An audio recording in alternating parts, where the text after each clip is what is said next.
one of the things that we talked about is like, like how do you define vision? What is vision? How can you communicate vision? Because I think that people have especially leaders and stuff like that, or pastors or whatever, business owners, like how do you get this elusive thing to be tangible, or is it? Are you born with vision, or are you born a dreamer, and or can that be developed? Yeah. I think it's both. I think you're born with it, but you also you can develop it.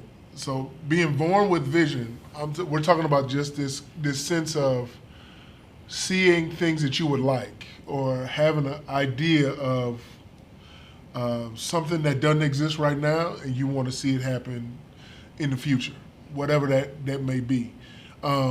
Babies have this ability because they see people walk. They don't know if they can walk. They don't have any cognitive sense that tells them they can walk. But for some reason, they keep mimicking what these other people around them are doing. That's vision. That's a sense of, I think I can figure that out, whatever, you know. But I think as we get older, whatever the life, setbacks, all of that kind of that gives us a lid to vision. And so we stop believing that we can attain those things that seem beyond us. So we settle for what we can have. And then what is that? That's, if you go to school, get a job, you know, you'll have a decent life. That's about the capacity for most people's vision. And then these dreamers come along that say, nah, I think we can do more than that. You know what I mean? And those people inspire us, or whatever it can be. But I just think they've just got more inputs. They've just got more inputs to say, no, this is possible. Or what about this? So those kinds of questions, I heard David Goggins say it recently when somebody asked him, what do you do when you're failing and you're struggling, you don't know if you can keep going? He says to himself, what if? That's vision. That's what all vision is what if. And if you can see yourself doing that in that moment, strategy is, how do I get to that thing then? You know what I mean? That's planning and development and all that. And I think there's multiple ways to get to the vision.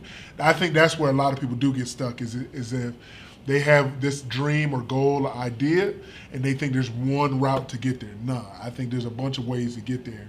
That's where the creativity and all that other stuff comes in, is because, man, can you pivot and still keep the same goal? But we see that every single day, and we don't have a sense of vision. What is that? I want to get a touchdown. Football teams have playbooks to get to that goal. So if they run this kind of defense, I got this kind of play to get around it. I've got wide receivers, I got running backs, I got different things I can use to do what? Get that same goal. So you can develop it, you just need more, you need a bigger playbook to pull from to go, oh, okay, well, this ain't worked this time. Let's try this. Or what if we look at it from this perspective of this? So I just think we have way more capacity to dream and have vision, but we limit ourselves because we go, no, we'll talk ourselves out of it before we even start. But it's like, man, let's dream a little bit. Let's brainstorm. Let's do all that. And then articulating that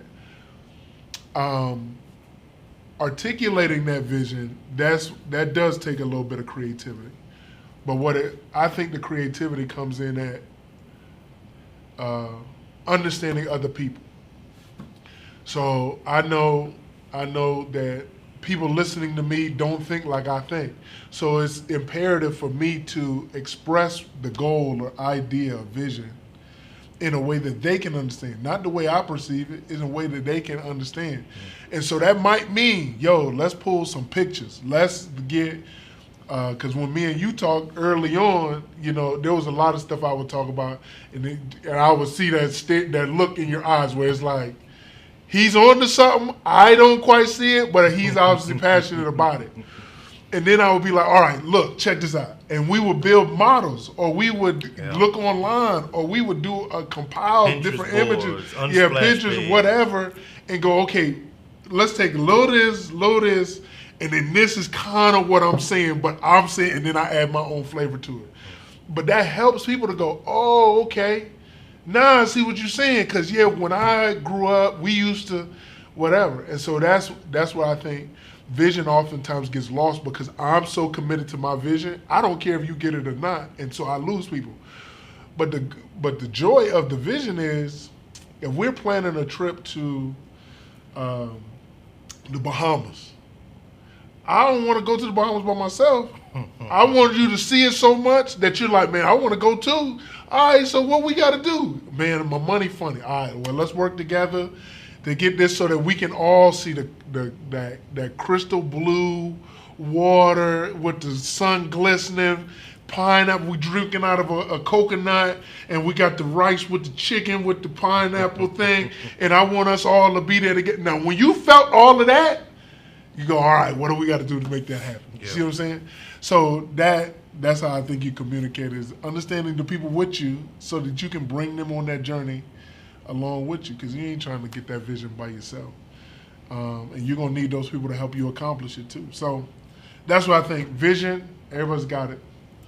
You got to develop it. You need more inputs to help you expand your vision.